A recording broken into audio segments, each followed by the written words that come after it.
Assalamualaikum warahmatullahi wabarakatuh. Sudah lama sekali tidak live bersama jamaah. Gimana? Semuanya sehat? Ini bagi tangan kanan ya, bukan kiri.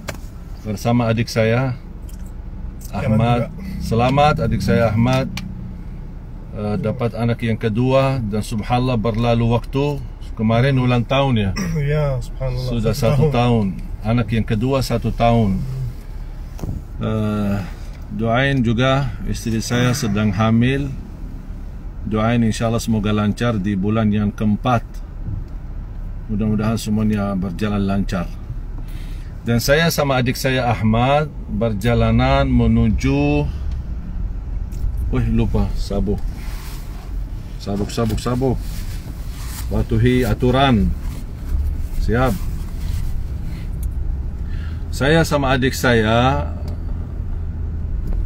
Abu Yusuf, kita berdua menuju Bandara Halim untuk jemputan anak saya Al-Hasan. Anak saya yang paling besar, Al-Hasan. Kita jemput, beliau datang dari Lombok. Dan ini lagi kita jemput. Sekalian siang ini makan siang bersama keluarga besar. Perpisahan orang tua kami mau sementara balik ke Arab, dan mudah-mudahan semuanya berjalan lancar dan baik. Alhamdulillah. Dalam kesempatan live ini saya hanya ingin sedikit menyampaikan cerita. Ya, alhamdulillah saya syukur dan bangga bisa menjadi warga negara Indonesia, dan ini merupakan kebanggaan bagi saya menjadi rakyat Indonesia. Tetapi kalau kita hitung bicara sejarah, alhamdulillah keluarga besar kami dari zaman jangankan kakek, ayahnya kakek, artinya kakek ibu saya berada di Lombok, dan semua keturunannya lahir di Lombok, termasuk kakek saya, dan saudara daripada ayah kakek semuanya juga lahir di Lombok. Bahkan beliau, ayah kakek saya, punya makam besar bersama adiknya, punya makam besar di Ampenan, karena mereka termasuk penjual, bisa dikatakan pahlawan walaupun belum terdaftar, karena mereka bersama orang Sasak bersatu melawan penjajah Belanda dan penjajah Jepang.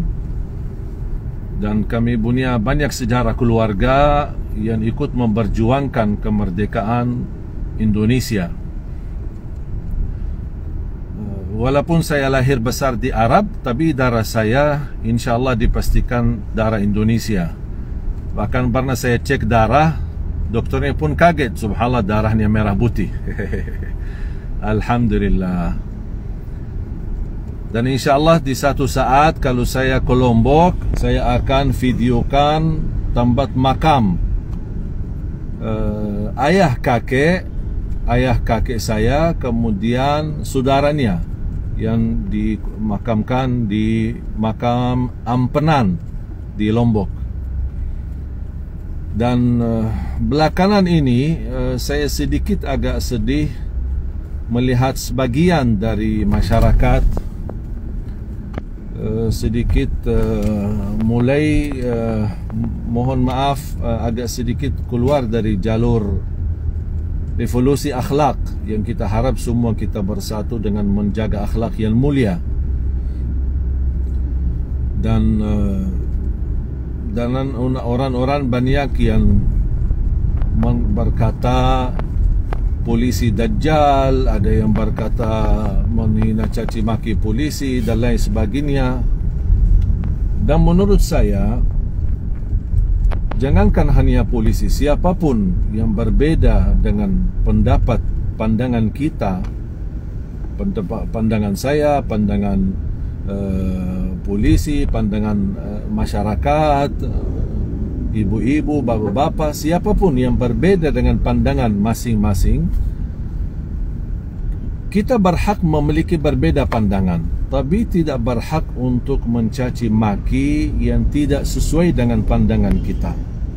Islam menajarkan tetap kita santun, sopan, apalagi bersama aparat keamanan, karena mereka menjalani tugas menjaga keamanan negeri kita, dan tugas ini bukan mudah. Makanya kita doakan mereka, dan ketika ada kekurangan dan kesalahan yang kita ketahui, tidak ada yang sempurna. Saya sebagai pendakwa tidak sempurna, polisi menjalani tugasnya belum tentu sempurna, pejabat ketika memperjuangkan Indonesia menjadi lebih baik belum tentu sempurna. Ulama dan perjuangan para habaib pasti ada yang punya kekurangan. Kita kan manusia. Tapi jangan kekurangan seorang, siapapun dia, apapun latar belakangnya, membuat kita benci dia atau tidak suka. Bisa kita berhak tidak suka seorang, tapi kita tidak berhak mencaci maki orang yang kita tidak suka. Contoh misal, saya memiliki pandangan yang berbeda dengan misal ada beberapa ulama atau ormas, tapi bukan berarti saya benci sama mereka. Justru saya belajar menghormati semua ormas, semua kiai, semua ulama, walaupun ada di antara mereka yang barangkali komennya tidak baik tentang saya atau berbicara hal-hal yang tidak baik, tidak apa-apa.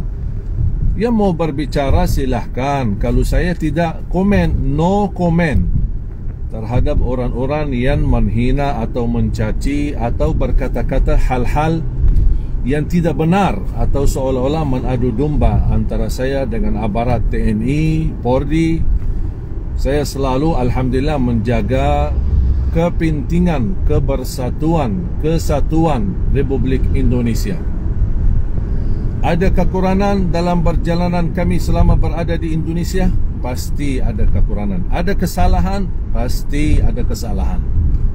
Dan kita kalau betul-betul saling mencintai karena Allah, tidak mungkin hanya mencari kesalahan, tidak mungkin hanya melihat kesalahan seorang. Tapi kalau kita betul-betul saling sayang karena Allah, pasti kita akan memaafkan kekurangan dan kesalahan. Atau paling tidak minimal kita berikan masukan, berikan nasihat, lebih baik jangan begini, lebih baik jangan begitu, dengan cara yang halus, rahmatan lil alamin, dengan cara bil hikmah, ud'u ila sabili rabbika bil hikmah. Saya selama berdakwah di Indonesia banyak saya belajar dari banyak tokoh-tokoh agama, banyak gus-gus yang saya dapat belajar dari banyak sahabat juga. Ada Gus Mus, ada Gus Nur, ada Gus Mustafa dan lain sebagainya. Ada juga banyak Gus yang saya kenal baik di Jember, di di Kota Malang dan lain sebagainya. Belum lagi para habaib, alhamdulillah, yang begitu luar biasa sambutan mereka ketika saya mendatangi ke tempat mereka mengisi tausiah atau acara kegiatan agama, menghadiri maulid. Dan saya merasa begitu mendapatkan perhatian dan kehormatan, saya juga berusaha membalas yang baik, bahkan yang lebih baik. Cinta saya kepada masyarakat Indonesia, cinta saya kepada seluruh ulama tanpa terkecuali, para habaib, para kiai, para asatiz, para da'i, tanpa melihat latar belakang mereka, siapa mereka dan belajaran apa dan dari mana, apa pendapat mereka. Dan saya sendiri justru ketika saya berdakwah dan mendapatkan hal-hal yang berbeda atau bisa menimbulkan berbeda pendapat atau bisa menimbulkan salah pemahaman, yang saya tidak merasa malu ketika minta maaf. Saya tidak keberatan minta maaf dalam hal apapun. Dan saya alhamdulillah dapat banyak masukan, ilmu-ilmu agama dan ilmu-ilmu yang disampaikan, walaupun hanya lewat sosial media. Komen-komen dan masukan dari mereka saya sangat bangga dan saya terima, bahkan saya mendoakan mereka. Seperti misal Buya Yahya, kemudian ada juga beberapa kiai para habaib, Habib Nabil Majlis Rasulullah, kemudian Habib Jindan, kemudian banyak para ulama. Dan alhamdulillah dengan masukan dan nasihat mereka, Rabita Alawiyah, kemudian persatuan Arab yang ada di Pontianak, kemudian ulama-ulama dan kiai dari Majlis Ulama Indonesia Pusat maupun Majlis Ulama Indonesia di beberapa daerah, termasuk Dewan Dakwah di MUI Pusat, Dr. Khalil Nafis, Dr. Fahmi Salim, mendapatkan nasihat dan masukan dari guru tercinta Profesor Quraish Shihab. Jadi alhamdulillah, dari manapun saya selalu meminta nasihat, selalu meminta masukan, selalu meminta yang terbaik. Makanya kita sama-sama, kalau kita selalu menutupi kekurangan dan aib kita masing-masing, kita saling menutupi dan saling memaafkan, dan kita selalu saling membagi rasa cinta, membagi rasa hormat, walaupun berbeda pendapat dengan siapapun yang kita hadapi, jangan menimbulkan rasa permusuhan. Wala yajrimannakum syana'anu qaumin ala alla ta'dilu.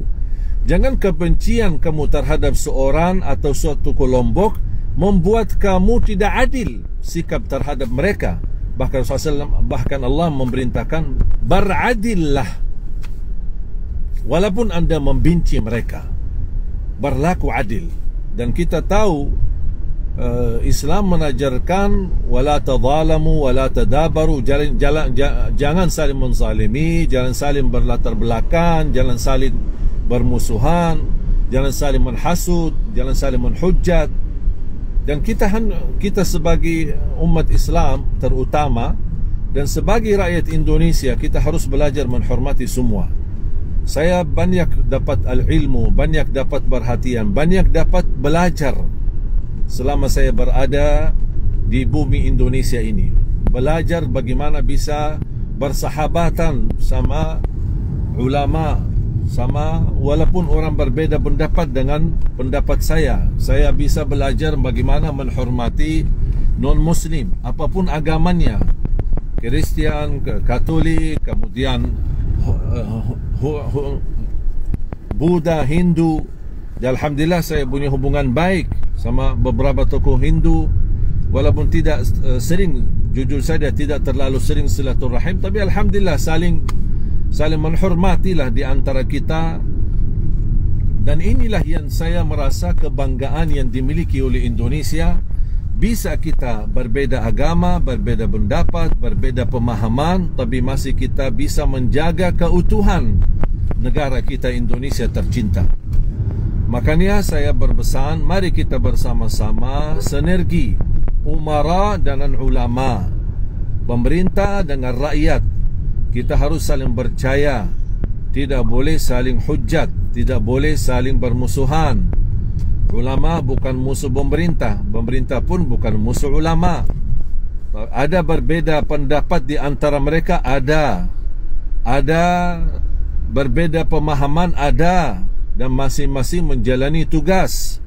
Dan mudah-mudahan dengan kita bersinergi, sering berdialog, diskusi untuk kebaikan Indonesia, kebaikan masyarakat, saya yakin pasti akan menemukan titik-titik bertemu dengan titik yang bisa kita jodoh bersama-sama untuk menuju Indonesia maju, makmur, berkah, dan insyaAllah aman, sejahtera, damai, dan terhindari dari segala perpecahan dan segala fitnah. Dan mudah-mudahan kita bersama-sama doakan Indonesia agar Indonesia, khususnya di masa pandemi ini, mudah-mudahan segera terangkat bala wabah Corona ini, dan kita bisa beraktivitas semestinya semula sebagaimana. Dan kita doakan juga pemerintah kita, doakan aparat keamanan, TNI, Polri, untuk menjalankan tugasnya sebaik-baiknya, dan mudah-mudahan mereka dalam lindungan Allah, dan Allah berkahi dan ampuni kekurangan dan kesalahan mereka, dan mereka menjalani tugas untuk bersama rakyat membawa Indonesia insya-Allah lebih makmur dan lebih berkah. Amin ya rabbal alamin. Saling kita membuka pintu maaf. Saya yakin kalau kita selalu memaafkan orang lain yang punya kesalahan, yang punya kekurangan, pasti kita akan dimaafkan oleh Allah di dunia sebelum apalagi di akhirat. Semoga semua jamaah sekalian sihat-sihat selalu. Saya sudah dekat bandara menjemput anak saya Al-Hasan. Nanti insyaAllah kita lanjut video. Jangan lupa kita doakan, saling berdoa di zaman pandemi ini yang cukup banyak yang panik, apalagi dalam kondisi merasa ada terganggu keamanan, masalah fitnah, adu domba. Mudah-mudahan ini semuanya berlalu. Mudah-mudahan semuanya berlalu. Dan insya-Allah semuanya akan baik-baik saja. Dan saya yakin kita masyarakat Indonesia pasti akan banyak belajar dari segala peristiwa yang terjadi, yang kita hadapi, agar kita bisa menjadi insya-Allah mukmin yang kuat, kuat imannya, kuat kesehatannya, kuat fisiknya, dan kuat untuk membangun bersama-sama aparat keamanan dan bersama pemerintah kita membangun Indonesia maju, Indonesia berkah.